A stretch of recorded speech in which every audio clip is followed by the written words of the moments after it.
सुप्रभात बच्चों। पद परिचय की श्रृंखला को आगे बढ़ाते हुए पिछली क्लास में हमने संज्ञा और सर्वनाम के विषय में जाना था। आज देखिए मैंने आपके सामने विशेषण और क्रिया विशेषण को एक साथ रखा है, क्योंकि जब हम इनको एक साथ पढ़ते हैं तो हमारी जो कॉन्सेप्ट है एकदम क्लियर हो जाती है। माफ़ी चाहूँगी, मैं बीच बीच में इंग्लिश के शब्दों का प्रयोग करती हूँ। कारण ये है कि आप इंग्लिश मीडियम के बच्चे हैं, कई चीज़ें आप उसी तरीके से सीख पाते हैं और एक भाषा को दूसरी भाषा से कंपेयर करके, तुलना करके सीखने में कोई दोष नहीं है। विशेषण, सबसे पहले विशेषण समझें कि संज्ञा या सर्वनाम की विशेषता बताने वाले शब्दों को विशेषण कहते हैं। पिछली कक्षाओं में आपने पढ़ा एडजेक्टिव, जो नाउन या प्रोनाउन को डिस्क्राइब करते हैं, डिस्क्राइबिंग वर्ड्स होते हैं, है ना।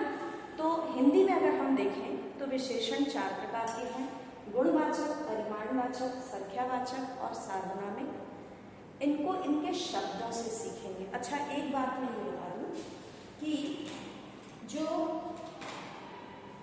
पद परिचय 4 नंबर का प्रश्न पूछा जाता है और इसमें आपका संज्ञा है, सर्वनाम है, विशेषण है, क्रिया विशेषण है, निपात है, इसमें आदि बोधक अव्यय वगैरह उसमें आ जाते हैं और उसी में क्रिया भी है। तो निश्चित रूप से हर एक टॉपिक से, हर एक विषय से एक प्रश्न पूछा जाएगा। तो पिछली क्लास में हमने संज्ञा सर्वनाम किया, आज हम विशेषण और क्रिया विशेषण को देखते हैं। इन शब्दों को देखकर अंदाज लगाना है कि ये विशेषण शब्द हैं।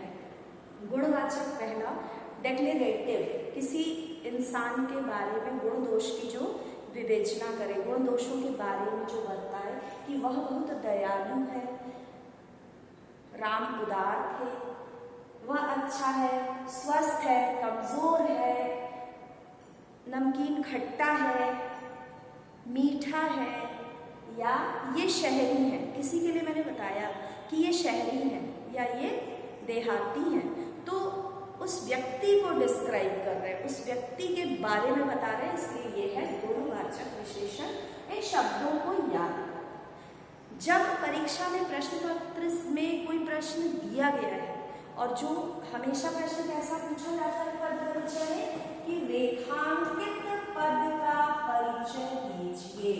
रेखांकित, अंडरलाइन वर्ड का रेखांकित पद का परिचय दीजिए। तो आपको ये पता होना चाहिए कि जो रेखांकित पद है इसका ही हमें परिचय देना है। तो उस शब्द को समझो कि वो शब्द है क्या, वो शब्द क्या है ना। अब देखिए दूसरा है परिमाणवाचक विशेषण। पिछले वीडियो में हमने देखा परिमाणवाचक विशेषण, परिमाण की बात हुई थी जब, तो परिमाणवाचक विशेषण जो है वो नाप तौल कर खरीदी जाने वाली वस्तुओं के बारे में बताता है और ये 2 तरह के होते हैं: निश्चित परिमाणवाचक, अनिश्चित परिमाणवाचक। अब देखो, निश्चित परिमाणवाचक में 2 किलो शब्द और अनिश्चित में थोड़ी सी शब्द। परिमाणवाचक और संख्यावाचक, इन दोनों में बच्चे बहुत परेशान होते हैं, नहीं रिकॉग्नाइज कर पाते। तो मैं अपनी कक्षाओं में बताती हूँ कि इमेजिन करो तुम बाजार में हो और अगर फल के ठेले पर हो तो तुमने वहाँ से जो वस्तुएं गिन के खरीदी तो वो संख्यावाचक है और जो तौल कर ली वो परिमाणवाचक है। अगर तुम सब्जी के ठेले पर हो तो तुमने गोभी, फूल गोभी गिन के ली, 2 फूल, 4 फूल, 3 फूल, और तुमने बंधा गोभी यानी कैबेज तौल के लिया तो वो है परिमाणवाचक। तो संख्या और परिमाण को ऐसे ध्यान रखना।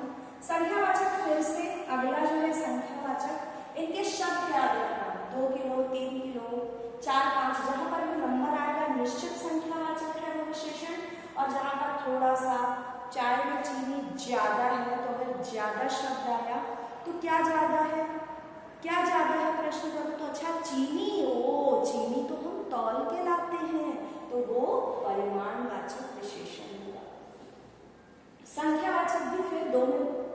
हुआ है निश्चित संख्यावाचक, अनिश्चित संख्यावाचक। निश्चित संख्यावाचक में 50 छात्र आए, 3 छात्र अनुपस्थित रहे, 2 छात्रों को बुलाओ। तो जहाँ नंबर है वो संख्या है, वो निश्चित संख्या है, और जहाँ अनिश्चित है वहाँ कुछ लड़कों को बुलाओ, थोड़े छात्रों को बुलाओ, अनेक लोग आए हैं। इस प्रकार की जब बात होती है तो वहां पर संख्यावाचक विशेषण होता है। अनिश्चित संख्यावाचक, कुछ बच्चे, अनेक लोग, सारे लोग बहुत अच्छे हैं, बहुत सारे लोग आए हैं। तो ये किसके बारे में बात हो रही है? लोगों के बारे में। तो ये जो है शब्द, ये अनिश्चित संख्यावाचक शब्द है। अब बात आती है सार्वनाम। तो मैं कहूंगी इस लड़के को दे, या उस लड़के को किताब देना, या कोई आदमी आया है, कोई आदमी, देखो कोई आया है तो वो तो प्रश्नवाचक या अनिश्चित हो जाएगा, लेकिन कोई आदमी, जब उसके साथ आदमी जुड़ा होगा तो कोई, इस बच्चे को, कोई आदमी, जब ऐसे शब्द आते हैं तो वहां पर सार्वनामिक विशेषण होता है, यानी सर्वनाम की जगह पर समझ में आते हैं। जैसे दोस्त तो है लेकिन किसकी? मेरी। सहेली तो है लेकिन किसकी? तुम्हारी। तो ये जो तुम्हारी, इस, कोई, मेरी, ये जो है ये सार्वनामिक विशेषण के अंतर्गत आते हैं। ये हुआ आपका विशेषण, पद परिचय। अगला टॉपिक है क्रिया विशेषण। देखो यही दिख रहा है यहाँ पर, लेकिन इसके साथ ये जुड़ा हुआ है। तो जो संज्ञा या सर्वनाम की विशेषता बताते हैं वो विशेषण कहलाते हैं, लेकिन जो क्रिया की विशेषता बताते हैं उन्हें क्रिया विशेषण कहते हैं। इसको क्लास में मैं ऐसे सिखाती हूँ कि क्रिया को हम कहते हैं वर्ब। तो वर्ब के साथ जब कुछ ऐड हो जाता है, ऐड की स्पेलिंग से ADD है, अपन लॉजिक लेके चलते हैं। जब वर्ब के साथ कुछ ऐड हो जाता है कि चल रहा है कैसे? धीरे, भागा कैसे? शीघ्र, आया कैसे? सहसा, अचानक, ये वाले जो शब्द हैं, तो सबसे पहले हम इसके भेद याद करें कि क्रिया विशेषण के 4 भेद हैं। रीतिवाचक, स्थानवाचक, कालवाचक, परिमाणवाचक। ये परिमाण अभी सीखा था, इसी से याद करना है इसको। रीतिवाचक, परिमाणवाचक, स्थानवाचक और कालवाचक। रीतिवाचक, रीति का अर्थ होता है परंपरा, ढंग, तरीका। रीति का अर्थ होता है परंपरा, ढंग या तरीका। किसका तरीका? क्रिया का तरीका। क्रिया किस तरीके से हो रही है? वह धीरे चल रहा है, हम लोग शीघ्र भागे। क्रिया से प्रश्न करो। जो आपको प्रश्न पत्र में क्रिया के पहले, अच्छा और एक बात, क्रिया विशेषण जो होगा वो क्वेश्चन पेपर में क्रिया के ठीक पहले अंडरलाइन शब्द होगा, क्रिया की विशेषता बता रहा है। तो क्रिया से प्रश्न करो कि कैसे? तो धीरे, शीघ्र, सहसा। सहसा वो लोग आ गए, सहसा आ गए। कैसे आ गए? सहसा। अचानक, तो ये है रीतिवाचक। तो हम क्रिया में क्या क्या चीजें देखते हैं पद परिचय में? हम देखते हैं सबसे पहले क्रिया पहचानते हैं, फिर उसके भेद का नाम बताते हैं, फिर क्रिया में ना हम काल जरूर बताते हैं कि वर्तमान काल है कि भूतकाल है कि भविष्य काल है। फिर क्रिया में हम धातु भी बताते हैं और क्रिया में वचन बताते हैं, लिंग का भी प्रयोग होता है। स्थानवाचक, दूसरा है स्थानवाचक। तो स्थान के बारे में जो बताया, जो क्रिया स्थान की विशेषता बताए, जैसे वे लोग दूर खड़े हैं, कहाँ खड़े हैं? दूर। पास खड़े हैं, भीतर चले गए, ऊपर से पत्थर गिरा। कहाँ से गिरा? ऊपर से। इधर आओ, आने को बोल रहे हैं कि इधर आओ। कालवाचक, वे क्रिया जो काल यानी समय की सूचक होती है। काल के बारे में